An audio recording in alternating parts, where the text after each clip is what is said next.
மகாத்மா காந்தி தேசிய ஊரக 100 நாள் வேலைவாய்ப்பு திட்டத்தின் கீழ் தமிழ்நாட்டிற்கு வழங்க வேண்டிய நிதியை மத்திய அரசு வழங்காததை கண்டித்து திமுக சார்பில் திருவிடைமருதூர் சுற்றுவட்டார பகுதிகளில் 10க்கும் மேற்பட்ட பகுதிகளில் கண்டன ஆர்ப்பாட்டம் நடைபெற்றது.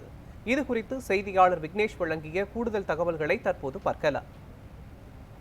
மகாத்மா காந்தி தேசிய ஊரக வேலைவாய்ப்பு திட்டம் 100 நாள் வேலைவாய்ப்பு திட்டத்தின் கீழ் மத்திய அரசு மூலம் தமிழகத்திற்கு வழங்க வேண்டிய 4034 கோடி ரூபாய் அந்த நிதியை உடனடியாக வழங்கப்பட வேண்டும் எனவும் மத்திய அரசை கண்டித்து திராவிட முன்னேற்ற கழகம் சார்பில் இன்றைய தினம் தமிழகம் முழுவதும் பல்வேறு வகைகளில் மாபெரும் கண்டன ஆர்ப்பாட்டங்களானது நடந்து வருகிறது.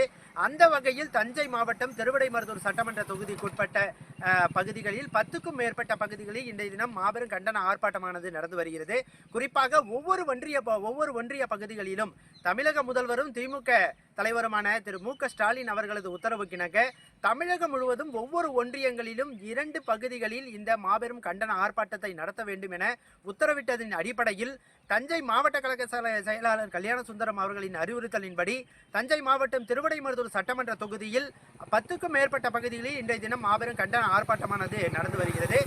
குறிப்பாக திருவிடைமருதூர் சட்டமன்ற தொகுதியில் திருவிடைமருதூர் ஒன்றியத்தில் 2 இடங்களிலும் அதேபோன்று திருப்பனந்தாள் ஒன்றியத்தில் 5க்கும் மேற்பட்ட பகுதிகளிலும் என திருவிடைமருதூர் சட்டமன்ற தொகுதியில் 10க்கும் மேற்பட்ட பகுதிகளில் இன்றைய தினம் மாபெரும் கண்டன ஆர்ப்பாட்டம் நடந்தது.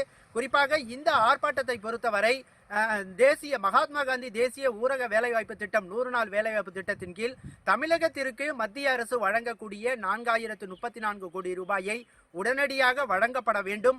100 நாள் வேலை என்பது உடனடியாக அதனை தடை செய்யாமல் வழங்கப்பட வேண்டும். அவர்களுக்கு தேவையான ஊதியத்தை வழங்கப்பட வேண்டும்.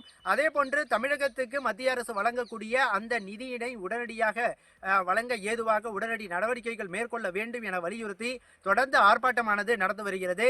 இந்த ஆர்ப்பாட்டத்தில் ஒவ்வொரு ஒன்றிய செயலாளர்கள் தலைமையில் திமுகவினுடைய ஒன்றிய செயலாளர்கள் தலைமையில் 500க்கும் மேற்பட்ட பெண்கள் இந்த ஆர்ப்பாட்டத்தில் தொடர்ந்து பங்கேற்று கண்டன கோஷங்களிட்டு மத்திய அரசுக்கு எதிராகவும் மோடி அரசுக்கு எதிராகவும் தொடர்ந்து கண்டன கோஷங்களிட்டு இந்த ஆர்ப்பாட்டத்தில் ஈடுபட்டு வருகின்றனர். குறிப்பாக மத்திய அரசை கண்டித்து இன்றைய தினம் நடக்கக்கூடிய தமிழகம் முழுவதும் நடக்கக்கூடிய இந்த போராட்டம் மத்திய அரசின் கவனத்தை நிச்சயமாக ஈர்க்கும் என எதிர்பார்க்கப்படுகிறது.